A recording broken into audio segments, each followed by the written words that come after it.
حدثنا الحكم بن نافع قال أخبرنا شعيب عن الزهري قال حدثني عامر بن سعد عن سعد بن أبي وقاص أنه أخبره أن رسول الله صلى الله عليه وسلم قال إنك لن تنفق نفقة تبتغي بها وجه الله إلا أجرت عليها حتى ما نجعل في فم امرأتك.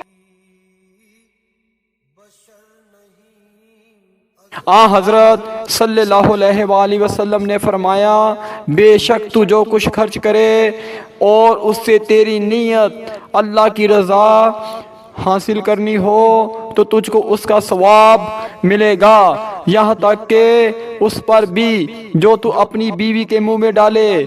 صحیح بخاری حدیث 56۔